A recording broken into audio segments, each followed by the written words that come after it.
우리 한복 입고 이쁘게 입고 찬양하셔서 너무 감사합니다.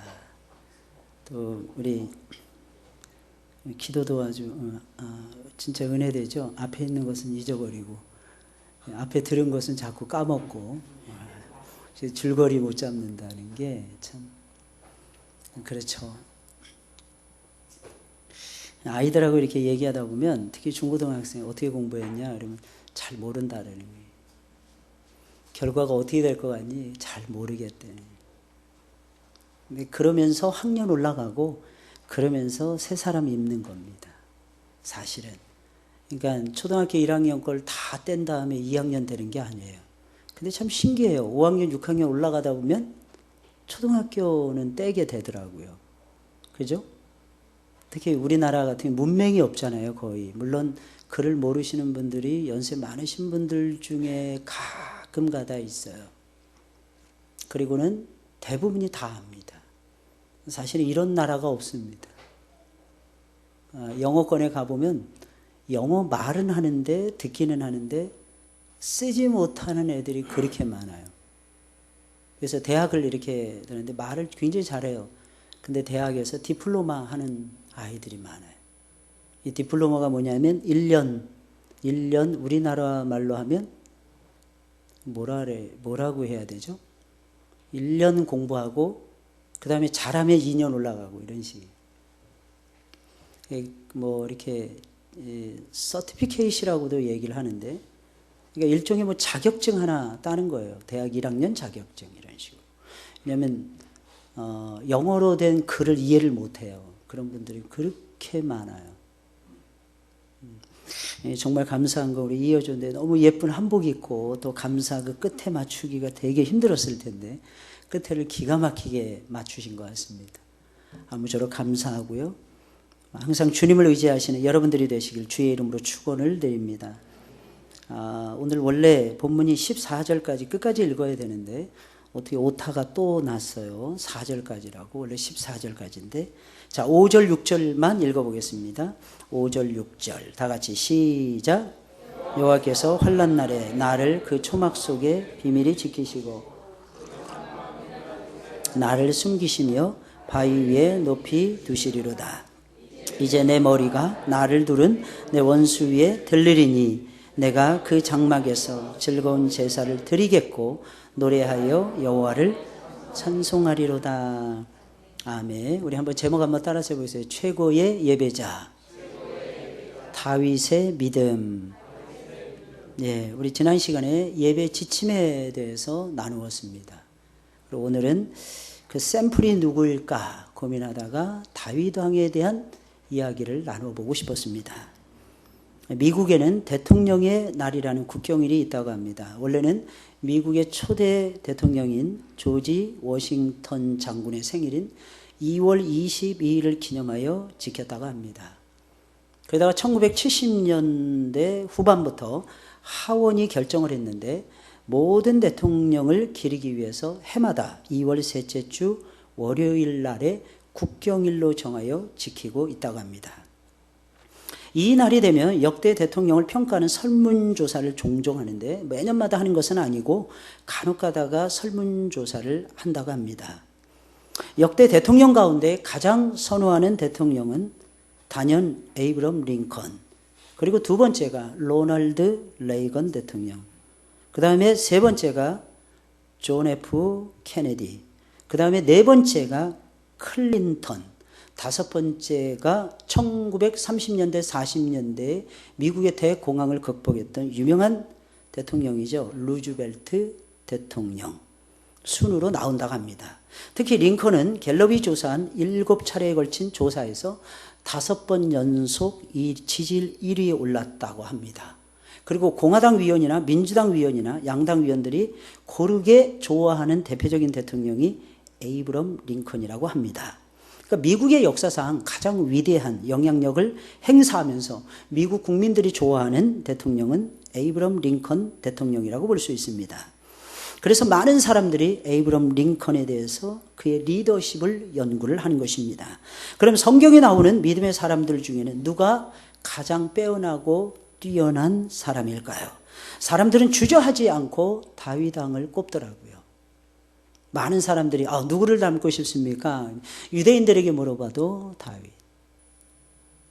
또 2000년 기독교 역사 속에서 기독교인들에게 물어봐도 역시 다윗을 꼽는다고 합니다.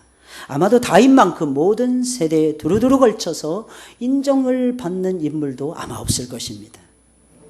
당대 사람도 후대 사람도 다윗을 좋아하고, 여러분 유대인들도 이방인들도 다윗을 좋아하고, 또 심지어는 그를 아는 사람도 모르는 사람들도 역시 다윗을 좋아한다고 합니다.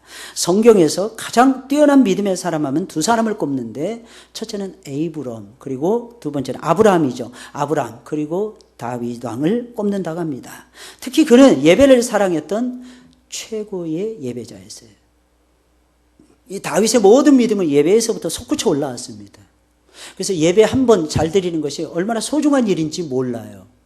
늘상 이루어지는 예배가 아님에도 불구하고 우리는 예배에 대해서 잘못 생각할 때가 너무너무 많아요. 2016년도 5월 1일 날 오후 예배는 오늘 딱 한 번뿐입니다. 드려도 되고 안 드려도 되는 그런 예배가 아니라 여러분들의 인생을 바꿀 수 있는 소중한 예배 시간이라는 것입니다. 이렇게 생각하면서 평생을 하나님의 장막에 거하면서 하나님께 예배하는 것을 기뻐하고 즐거워했던 대표적인 사람이 다윗 왕이라는 것입니다. 최고의 예배자인 다윗 왕은 어떤 믿음을 소유하고 예배를 드렸을까요? 첫째로 성전을 사모하는 믿음이었어요. 여러분, 결국 믿음이 있어야 예배를 드리거든요. 근데 첫째, 무슨 믿음이었느냐? 성전을 사모하는 믿음이 있었습니다. 시편은 우리가 알다시피 하나님의 은혜를 받은 시인들이 기도와 시로 믿음을 고백한 노래예요. 시편은 총 150편으로 되어 있는데 그 중에 절반 이상이 다윗이 기록한 시편이라는 것입니다. 그만큼 다윗은 하나님을 사랑하던 위대한 사람이었어요.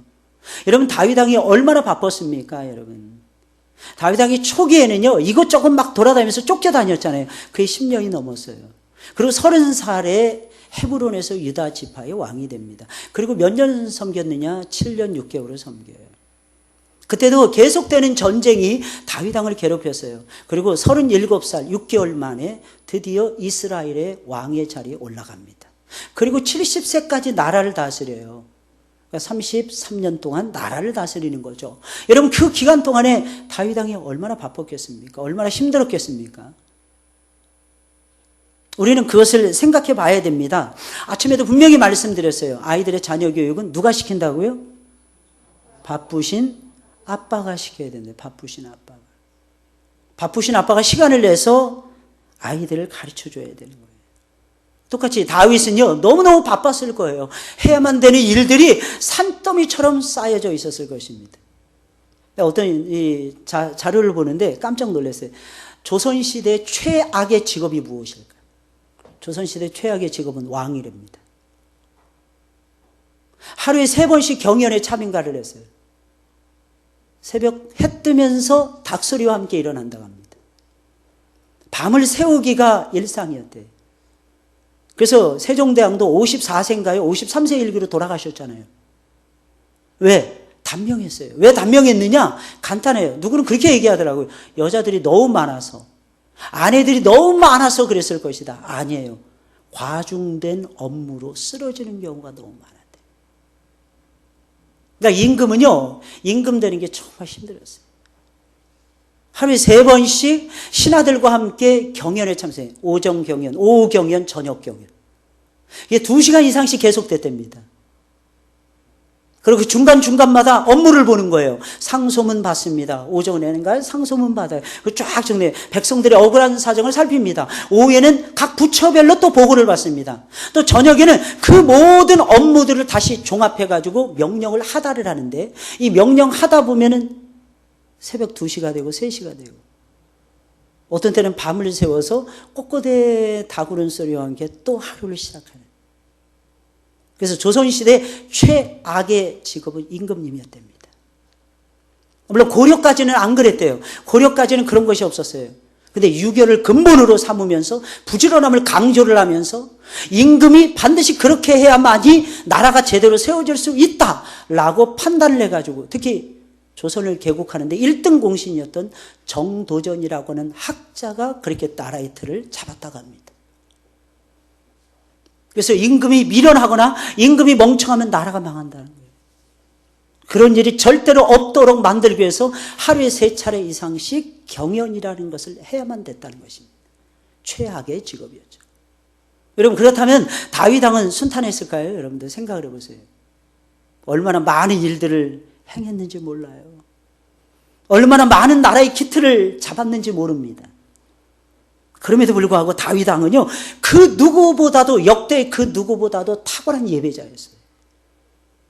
그렇게 바쁜데도 하나님의 성막을 사랑합니다.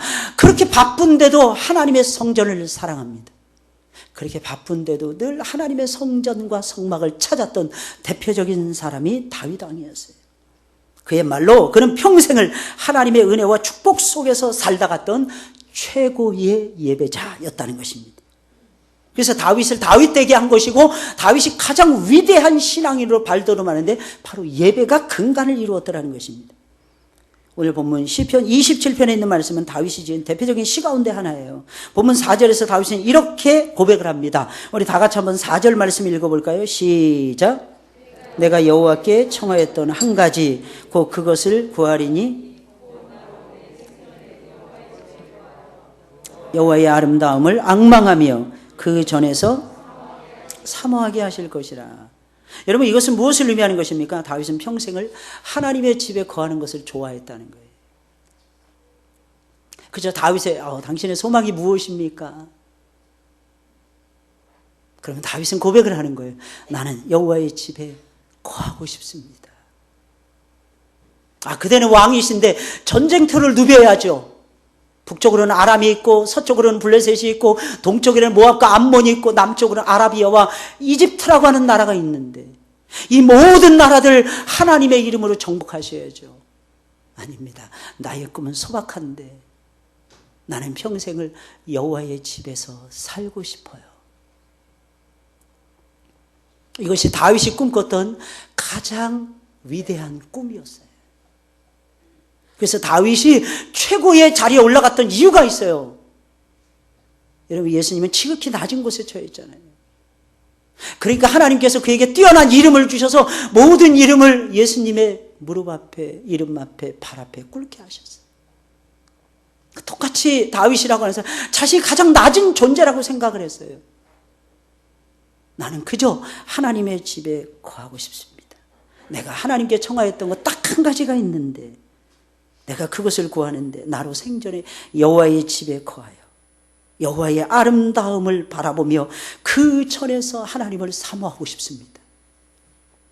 그 집의 아름다움을 앙망했고 그 집을 날마다 사모했고 연모했어요. 여러분, 이것이 다윗의 모습이었어요. 하나님은 이런 다윗의 모습을 기뻐하신 거예요.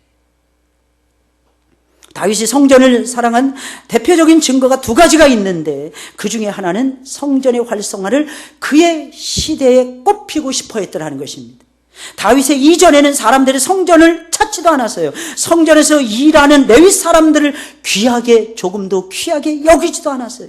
이것이 다윗 시대의 모습이었을 뿐만 아니라 사사 시대의 모습이었고 왕정 시대의 모습이었고 사울왕 시대까지의 이스라엘 백성들의 모습이었어요. 그러나 다윗이 왕이 되면서부터는 모든 것이 달라졌어요. 다윗은 백성들로 하여금 성전을 사랑하게 만들었어요. 성전을 중심으로 우선순위로 삼고 살도록 만들었어요. 모든 절기 때마다 백성들의 걸음을 성전으로 옮기도록 만들었습니다. 성전에 모이면 제사와 축제가 아주 화려하고 아름답게 진행되도록 모든 것을 준비시켰어요. 다윗 시대에 이르러서야 비로소 찬양대가 조직이 되었고 모든 악기를 사용하기 시작을 했고 아름다운 소리로 하나님을 노래하고 백성들로 하여금 하나님에 계신 성전이 얼마나 아름답고 사모해야만 되는 곳인지 알 수 있도록 다윗 왕은 준비하고 역사를 하게 됩니다. 다윗이 성전을 사랑한 두 번째 증거는 이것입니다. 그는 자신의 가장 큰 업적으로 성전을 건축하려고 했다는 것입니다. 그 이전에도 그 이후에도 성전 건축을 가장 소중한 업적으로 계획한 왕은 이스라엘 역사상 단 한 명도 없었어요. 다윗은 나라가 평화와 안정의 시대를 열어갈 때 성전 건축에 대한 강한 열망과 꿈을 드러냅니다. 그리고 하나님께 아뢰입니다. 그것도 자신이 직접 하나님께 아뢰지 않습니다. 이유는 무엇입니까? 자기는 선지자가 아니었다는 거예요. 자신은 왕이 아니었다는 거예요. 자신의 품격은 아니, 자신은 제상이 아니었다는 거예요. 자기는 왕의 위치에 서서 선지자에게 아뢰는 거예요. 내가 하나님의 전을 짓고 싶었습니다. 나는 백향목 궁에 거하는데 하나님은 천막에 거하십니다. 이때 당시에 실로에 있었던 다윗의 성막이라고, 다윗의 천막이라고 얘기하는데 여호와의 성막을 예루살렘으로 옮겨왔거든요. 근데 어찌 하나님은 텐트에서 지내셔야 됩니까? 그러니까 나단 선지자가 그 얘기를 듣고 맞습니다. 하나님께 물어보지도 않고 나도 너무 기뻐서 내가 하나님께 물어볼 것입니다. 하나님께서 좋아하실 것입니다. 왜? 왕의 소원이 하나님 앞에서 선한 것이기. 그런데 보기 좋게 딱지를 맞습니다. 하나님은 허락하시지 않았습니다. 그 이유가 무엇입니까? 다윗은 전쟁터에서 너무나도 많은 피를 흘렸다는 거예요. 이것이 왜 문제가 될까요? 하나님께는 문제가 됐어요. 원래 정당한 싸움이었잖아요. 전쟁터에서 사람 죽이는 것. 근데 왜 하나님이 허락해 주시지 않았을까요? 원래 성전은요, 잘 들으셔야 돼요. 이스라엘 백성들만을 위한 성전이 아니었어요. 하나님은 그 성전에서 믿지 않는 수많은 사람들이 주께로 달려나와서 여호와의 이름을 부르고 여호와의 이름을 높이고 하나님의 영광을 드러내길 하나님께서 소원하고 계셨어요. 근데 이방인과의 숱한 전쟁에서 이방인들의 피를 흘린 다윗이 만약에 성전을 건립한다면 누가 그 성전을 좋아하고 사모하겠느냐는 이방인들 중에. 유대인들은 좋아하겠죠. 이스라엘 백성들은 좋아하겠죠. 그러나 이방인들은 싫어할 가능성이 매우 높았어요. 그래서 하나님은 너는 피를 많이 흘렸기로 내가 너에게는 허락하지 아니하노라. 그럼에도 불구하고 하나님은 피를 많이 흘렸다는 이유로 성전 건축을 허락하지 않으셨고 다윗은 그대로 받아들입니다. 신기한 건 다윗의 다음 세대인 솔로몬의 시대에나 이룰 것이라고 하나님이 다시 말씀을 들려주십니다. 이것이 위대한 다윗의 언약이에요. 다윗은 이런 하나님의 명령과 기도의 응답을 겸손하게 받아들였고 그 이후부터 다윗은 솔로몬이 하나님의 성전을 잘 지을 수 있도록 준비하는 일에 최선을 다하게 됩니다. 우리는 그렇죠. 내 이름을 안 드러내면, 내가 하는 일이 아니라면 강 건너 불구경하고 뒷짐질 때가 너무 많잖아요. 그래서 어떤 때는 못된 생각도 같잖아요. 너 한번 해봐 이러고 있잖아요. 근데 다윗은 그러지 않았어요. 하나님, 나의 소원은 여지없이 하나님의 성전을 짓는 것입니다. 이 일에 내가 희생하고 헌신하겠습니다. 내 아들을 통해서 짓는다고 하셨사오니 내가 모든 재료를 다 준비해 놓겠습니다. 이것이 다윗 왕의 마음이었어요. 그러니 나중에 솔로몬에 의해서 성전을 지어지고 그 영광을 솔로몬이 맛보기는 했지만 모든 준비는 실제로는 다윗의 손에 의해서 다 이루어지게 된 것입니다. 할렐루야! 이 준비하는 자가 중요한 거, 준비하는 자가. 이처럼 다윗은 성전을 사모하는 믿음의 사람이었어요. 그래서 이것이 계기가 되어서 후대 사람들도 성전을 사랑하게 되었던 것입니다. 시편 84편에 있는 말씀이에요. 만군의 여호와여, 주의 장막이 어찌 그리 사랑스러운지요. 다윗에게 배운 거예요.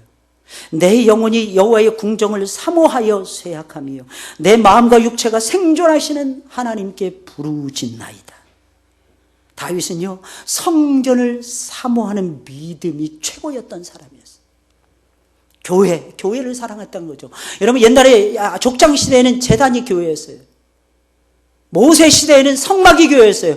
솔로몬과 다윗과 솔로몬 시대 이후에는 성전이 교회였어요. 포로로 끌려갑니다. 그때는 두 가지가 교회가 됩니다. 첫째는 성전. 그래서 성전 회복운동이 다시 일어나고 나중에 스룹바벨 성전이 세워지고 그것이 붕괴된 다음에는 헤롯 대왕의 성전까지 다시 세워졌던 거예요. 성전과 동시에 슈나고기, 회당이라는 곳이 교회였어요. 예수님이 이 모든 것을 종합해서 내 교회를 세우리니 음부의 권세가 이기지 못하리라. 예수님 그래서 교회의 땅이 그래서 세워지기 시작한 거예요. 교회를 위하여 눈물과 기도로 사랑하는 것이 참된 믿음이며 내 삶의 우선순위를 교회에 두고 살아가는 것이 하나님을 진정 기쁘시게 하는 믿음인 것입니다. 우리의 앞서간 신앙의 성도들은 성전과 교회를 사랑했고 그래서 하나님의 은혜와 축복을 크게 받았던 것입니다.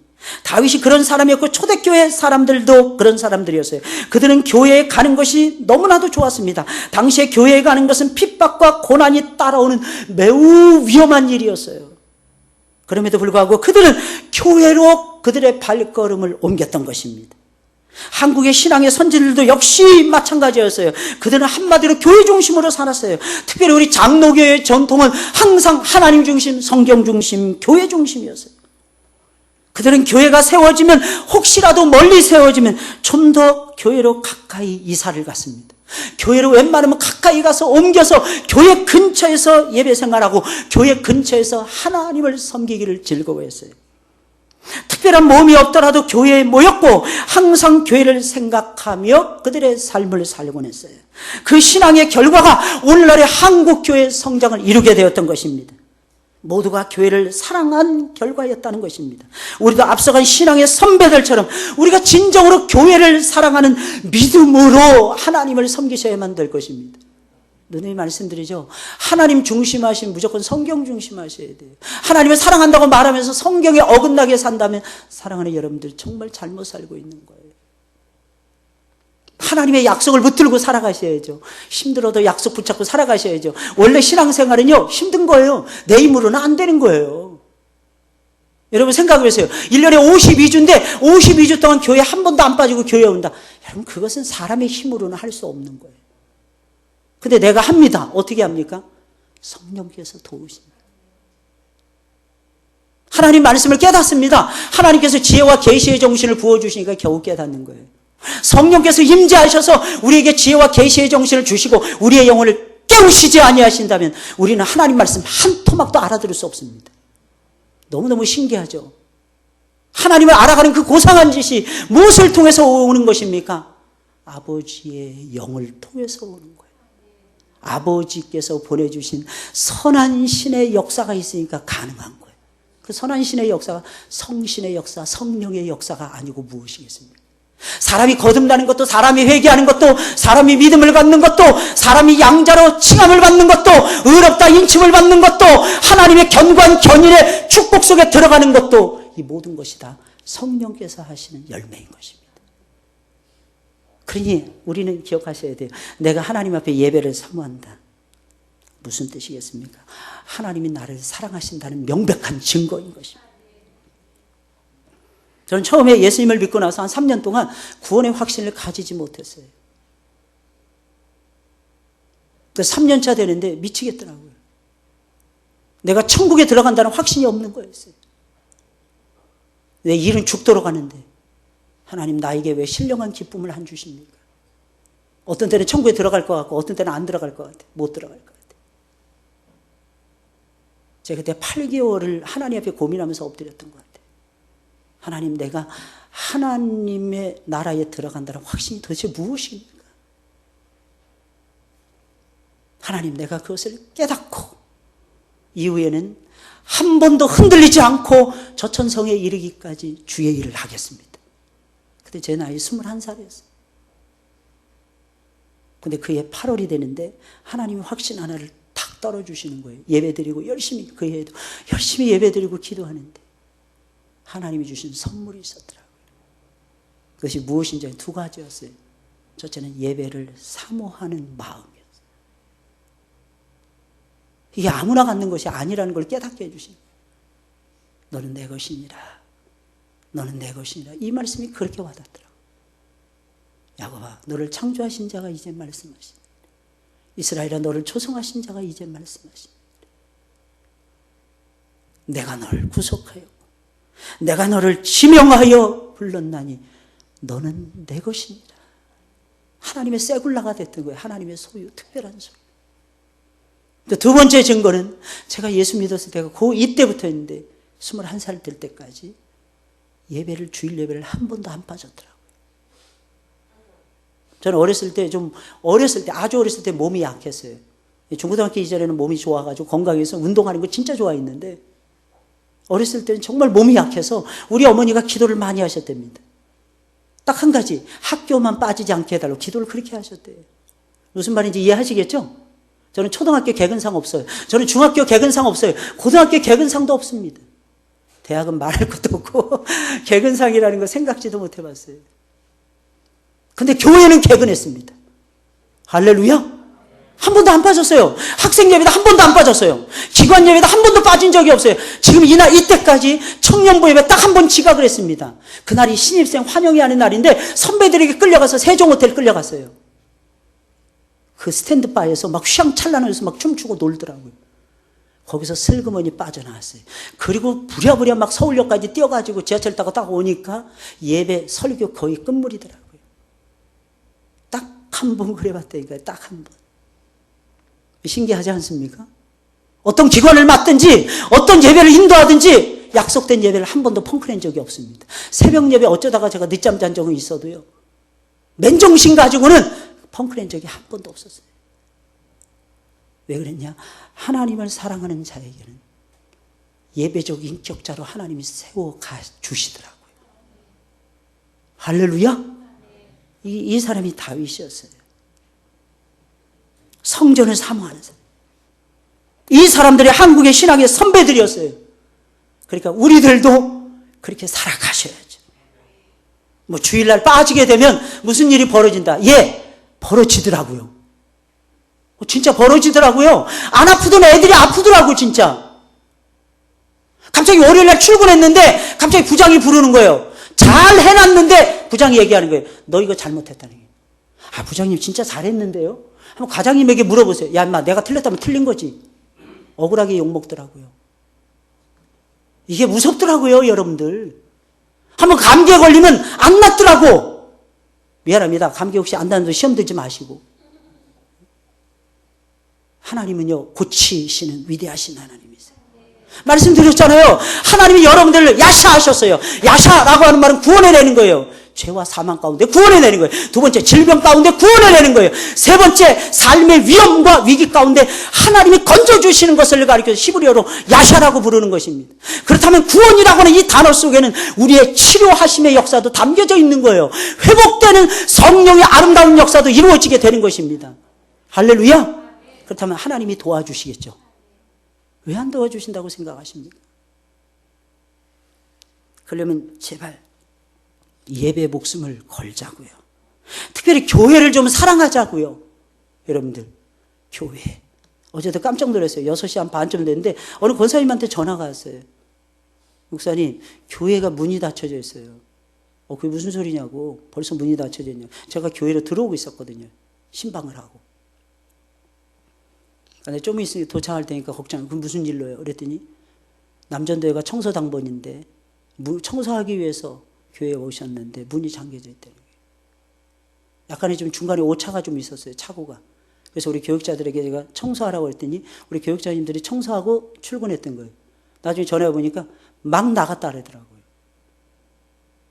우리 교육자들이 토요일 날 밤 늦게까지 그렇게 일을 해요.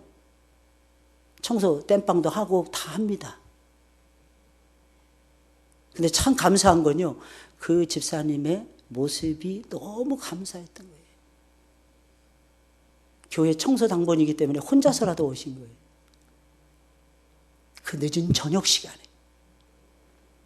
그래서 제가 청소 다 끝났으니까 집사님 돌아가 주세요. 감사합니다. 그랬더니 속으로 굉장히 좋아하시는 것 같은 느낌이 들었어요. 왜냐하면 청소가 다 끝내져 있다고 하니까 얼마나 좋겠습니까? 청소하려고 교회 오려고 그랬는데, 교회 왔는데.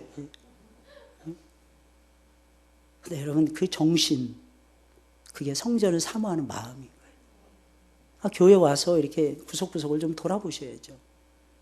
그리고 하나라도 종이 한 장이라도 주워야죠. 그리고 이 화장실이 지저분해. 그럼 내가 그냥 가서 그냥 청소하면 되죠. 나 누가 안 했네? 아닙니다. 누군가가 지저분하게 했겠죠. 누가 깨끗하게 청소해 놨는데.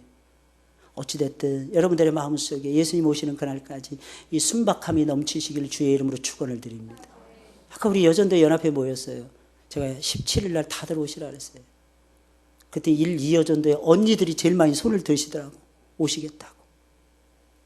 근데 아마 모르긴 몰라도 거의 대부분 적극적으로 동참해 주셨을 것입니다.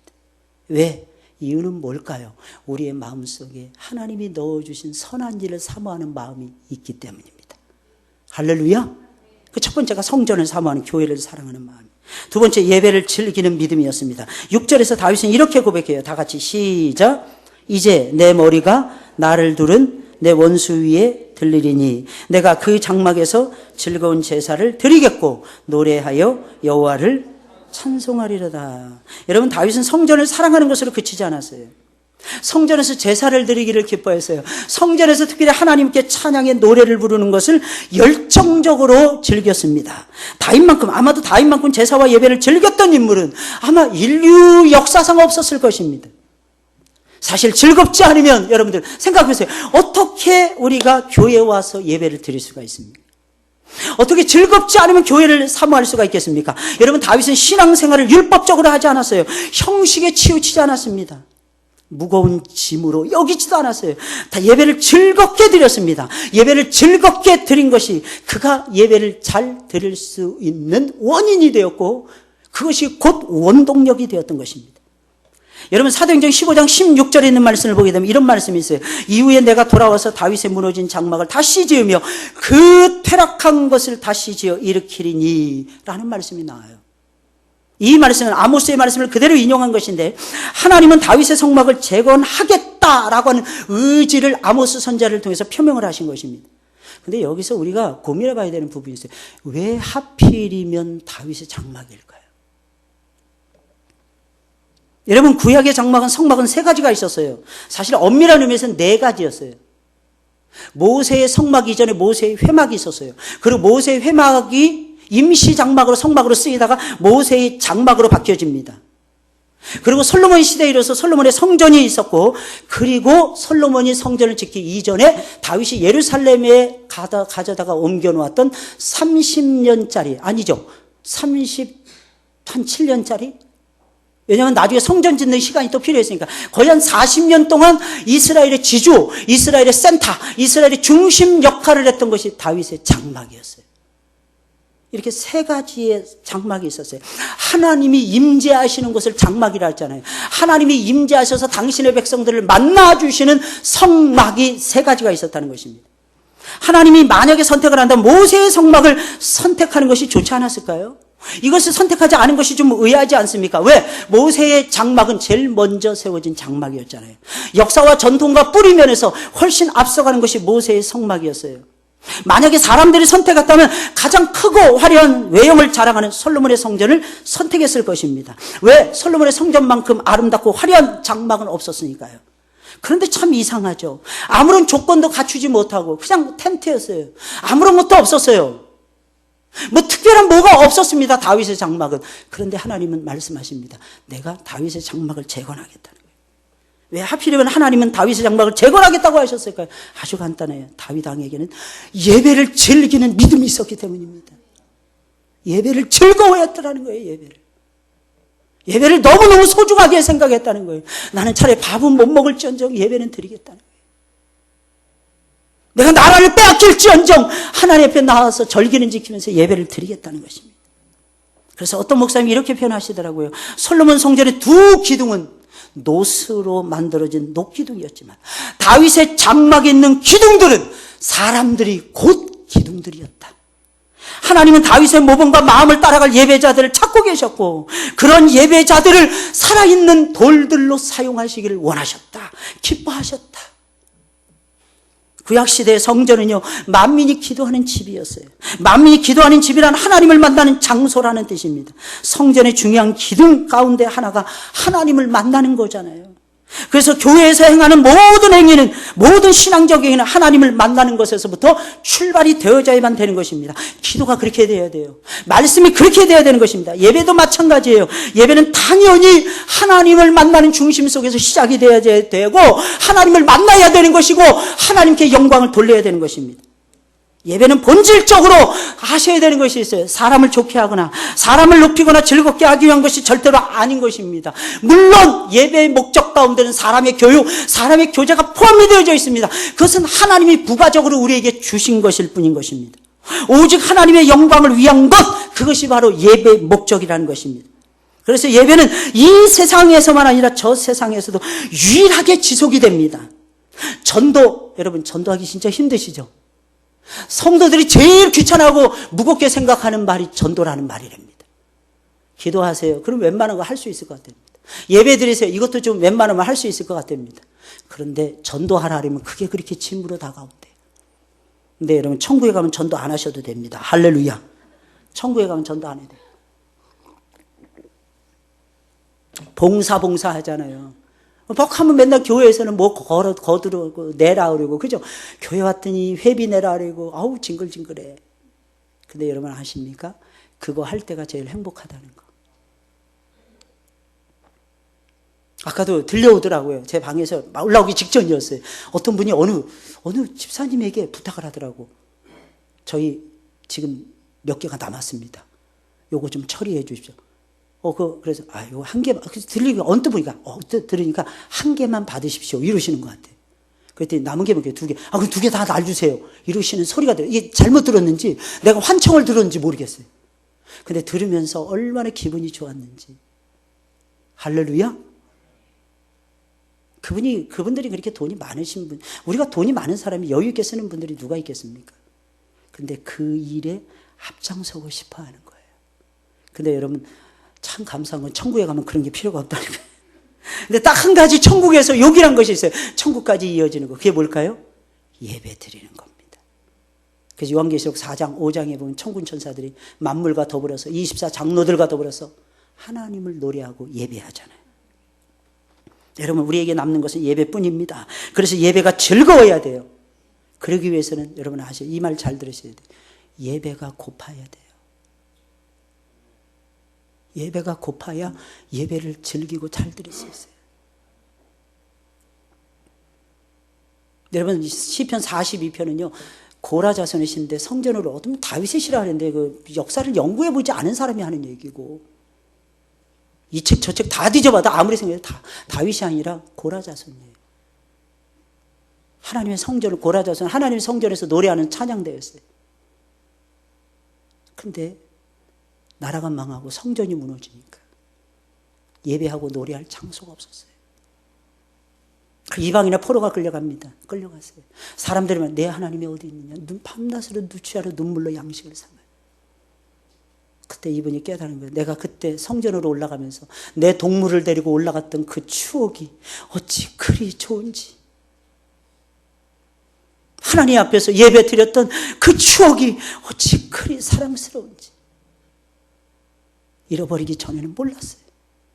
잃어버리고 나니까 그게 보이는 거예요. 예배가 고파야 돼요. 그래서 중국의 수많은 지하교회 사람들은 한번 모였다면 밤을 샌대잖아요. 설교가 끝나지 말아달라고 기도한대잖아요. 북한도 마찬가지고요. 북한의 지하교회들. 왜? 예배가 너무 고파서. 배만 고픈 것이 아니라 믿는 자들에게는 예배가 항상 고파야 됩니다. 예배가 고파야 예배가 즐거워져요. 예배는 짐이 아닙니다. 예배는 힘과 지혜입니다. 그러니 우리 모두 예배를 고파해야 되고 예배를 즐겨야 되고 하나님을 그 예배 속에서 제대로 섬겨 가셔야 되는 거예요. 마지막 세 번째로 삶의 현장으로 이어지는 믿음이었습니다. 진정한 예배를 드리면 현장까지 지배를 할 수 있어요. 현장까지 이어지는 믿음, 그것이 진짜 믿음이었어요. 다윗의 믿음은 성전을 사모해야 하는 믿음이었어요. 예배를 즐기는 믿음이었어요. 근데 거기서 끝나지 않았어요. 1절 3절에 맞는 말씀을 보니까 가장 중요한 다윗 왕의 고백이 터져 나옵니다. 다윗은 하나님이 그와 함께 하시기에 그 누구도 두렵지 않고 그 누구도 무섭지 않다고 강조를 합니다. 사실은 다윗은 지금 에워싸임을 당하고 있어요. 어떤 학자들은 이렇게 말합니다. 시편 27편이 다윗이 사울 왕에게 쫓겼을 때 추적을 당한 후에, 추적을 겨우 피한 후에 지은 것이라고 추정을 합니다. 사울은 다윗을 죽이려고 애워쌌어요. 변벼들었습니다. 사울은 사탄의 앞잡이가 되어서 집요하게 다윗을 없애려고 파고들었습니다. 이런 시기를 보낼 때, 이런 시련을 보낼 때 다윗 왕이 얼마나 힘들고 어려웠겠습니까? 그러나 다윗은 그 모든 시련과 고난을 믿음으로 극복해 나갑니다. 그래서 고백을 하는 거예요. 나는 그 누구도 두렵지 않다. 나는 그 누구도 무섭지 않다. 아무리 수많은 사람들이 자기를 둘러 진친다 할지라도, 심지어는 천만인이 나를 둘러 진친다 할지라도 내가 무서워하지 아니하고 내가 두려워하지 아니할 것이니라 외치게 됩니다. 여러분, 어떻게 해서 이런 것입니까? 다윗의 이런 믿음이 어디서 나온 것입니까? 앞에서요. 성전을 삼하고 예배를 즐기는 그 믿음과 연결되어 있는 것입니다. 그러니까 다윗은 시련의 때에 하나님을 붙잡았던 거예요. 성전으로 올라갔다는 것입니다. 시련의 때에 여러분들은 무엇을 하고 계십니까? 여러분 1, 4분기 한국의 경제 성장률이 0.4%에서 엊그저께 보니까 또 바뀌었더라고. 0.6%라고 어쩌고 떠들어대더라고요. 이 위기의 상황 속에서 우리 아이들이 진로를 정하기가 정말 힘든 상황 속에서 사랑하는 여러분들은 지금 이 시간에 무엇을 하고 계십니까? 그리고 무엇을 하기로 결심하고 계십니까? 우리는 죽으나 사나 하나님 앞에 매달려서 찬송과 기도드리면서 하나님의 사인을 받으면서 하나님의 뜻을 이루기 위해서 몸부림을 쳐야 됩니다. 그런데 알아야 되는 것이 있어요. 거기서 멈춰서는 안 돼요. 다윗은 삶으로 이어졌잖아요. 자신의 삶이 위기, 자신의 삶이 고통이었어요. 그런데 그 위기와 고통 속에서도 절대 주권자이신, 나의 진정한 왕이신 하나님의 이름을 딱 붙잡고 그는 삶 속에서 두려움을 극복해 가잖아요. 무서움을 이겨나가잖아요. 그냥 덜미만, 사울왕의 손에 덜미만 딱 잡히면 그의 목은 날아가요. 심지어 10황무지에 다윗이 거처하고 있을 때는 수천 명의 사울의 정예화된 군사들이 고작해야 400명 밖에 되지 않는, 400명, 600명 밖에 되지 않는 다윗의 군대를 에워쌉니다. 이제 끝난 거예요. 뒤에는 기암절벽이었어요. 게다가 물이 흐르지 않는 기암절벽이에요. 물이라도 있으면 떨어지면 좀 살자. 우리나라 드라마는 다 살리더만. 물에 떨어지면 다 살더라고. 근데 원래 떨어지기 전에 뭐 심장이 터져서 죽는다는데 어떻게 사는지 잘 모르겠어요. 아마 하나님이 철갑을 들러주셨는지. 물이 없는 사막. 뒤에는 기암절벽, 앞에는 새카맣게 군대가 올라오는 거예요. 그게 다윗의 삶이었어요. 다윗은 죽는 그날까지 고난을 겪습니다. 그런데 그때마다 다윗은 이겨냅니다. 뭘로? 믿음으로. 다윗은 믿음으로 이겨냈어요. 기도하니까 갑자기 적이 블레셋이 쳐들어왔다는 거예요. 사울왕이 말머리를 돌릴 수밖에 없었어요. 그래서 하나님은 다윗을 살려주었던 것입니다. 그러니까 여러분들 현장 속에서 믿음을 가지셔야 돼요. 안에서는 예수님을 닮은 성자처럼 보입니다. 안에서는 마치 하늘을 다 얻은 것처럼 보일 수 있어요. 그러나 그것이 밖으로 연결돼야 됩니다. 말로 고백했어요. 말로 기도했고 찬양했고 예배드렸어요. 간구했어요. 놀라운 신앙 고백을 올려드렸어요. 실제로 삶 속에서도 그렇게 믿으셔야 됩니다. 그래서 기도하는 그 입으로, 어떤 때는 뭐 이렇게 하지 않는 사람들이 너무 많아요. 기도하는 그 입으로 저주해요. 손을 들어 찬양하는 그 손으로 나쁜 짓을 합니다. 발을 구르며 은혜 받은 그 모습으로 가서는 안 될 곳으로 달려가요. 우리가 회복할 신앙의 모습은 삶의 현장과 내용인 것입니다. 다윗은 성전을 사모하는 것이 필요하고 예배를 즐겨야 돼요. 다윗처럼. 그리고 삶의 현장으로 돌아가서는 하나님을 믿는 믿음으로 삶을 구축해 가셔야 됩니다. 진짜 내용을 만들어 가야 돼요. 진짜 삶의 신앙의 진짜 내용을 만들어 가셔야 돼요. 버릴 것은 버리셔야 돼요. 취할 것은 취하셔야 돼요. 할 것은 하고 하지 말아야 될 것은 하지 말아야 됩니다. 그렇게 해야 믿음이 빛을 발하는 거예요. 그래야 소금과 빛인 것입니다. 우리의 믿음은 모든 사람이 보는 곳에서 나타나는 것이 아니라 아무도 보지 않는 곳에서 나타나는 겁니다. 우리의 믿음은 뻔한 곳에서 증거되는 것이 아니라 예상치 못한 곳에서 드러나는 것입니다. 이것이 믿음의 본질이라는 거예요. 그런 점에서 내가 진짜 믿음이 있는지는 나에게 물어봐야 돼요. 나 자신에게. 다른 사람이 인정하는 거 그거 생각하지 마시고 나 자신에게 물어봐야 돼요. 나에게 믿음의 내용이 있는지, 나에게 삶의 내용이 있는지. 집에서는 중직자인데, 아니 교회에서는 중직자인데 집에 가면 일반인으로 돌아가지 마시고 집에 가서는 더욱 중직자로서의 본을 보이셔야 됩니다. 교회에 오셔서 재직인데 사회에 가서는 저 사람 교회 다닌대, 이런 흉한 소리를 들으시면 안 돼요. 물론 그런 욕은 먹어야죠. 쟤 또 오늘도 교회 간대, 쟤는 예수님에게 미쳤나 봐. 근데 여러분, 이런 소리는 들으면 안 돼요. 쟤가 교회 간대. 야, 놀랍지 않아? 원래 초신자가 아닙니다. 초신자란 말도 하지 않아요. 바뀌어져야 돼요. 달라져야 되는 것입니다. 우리도 다윗 왕처럼 최고의 예배자가 되었으면 좋겠어요. 그러면 최고의 믿음의 사람들이 되어야 됩니다.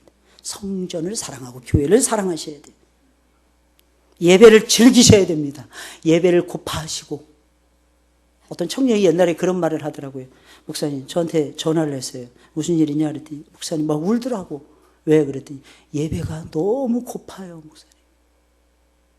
예배가 너무 고파요.